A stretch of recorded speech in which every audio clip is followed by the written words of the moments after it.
व्याख्या व्याख्या विखी उख आझाद मैदानात बसतील त्यांनाच आंदोलक समजणार, इतरांवर कारवाई होणार.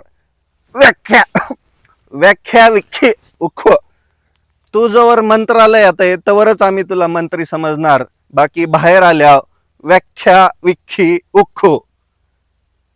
पाटील साहेब, विखे पाटील साहेब मराठा आहेत तुम्ही. आणि सगळ्यात पहिली गोष्ट, संविधानातल्या कलम 19(1) नुसार संचार करण्याचं, इथल्या भारतीय नागरिकांना रस्त्यावर संचार करण्याचं अगदी स्वातंत्र्य आहे. कलम 19(1) जरा काढून बघा, वाचून बघा, कारण तुमची त्याची गाठ पडलीच नसणार आहे.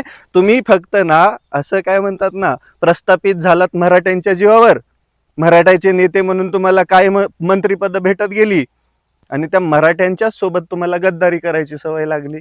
तुम्ही मागचे बघतायत ना, मी 4-5 दिवस झालं नुसत्या काय म्हणतात ना समित्यांच्या बैठका घेतायत, पुढं पटलावर येऊन दाखवतायत मी काम करतोय, पण काही नाही. तुमच्या पोटामध्ये मराठ्यांच्या बाबतीत फक्त काळ आहे. आणि तुम्हाला मी काय सांगतोय, तुम्ही फक्त व्याख्या विखी उख करायचं, फक्त एवढी शेवटची संधी आहे आणि तुम्हाला पाडणार आम्ही. संपला विषय, बस.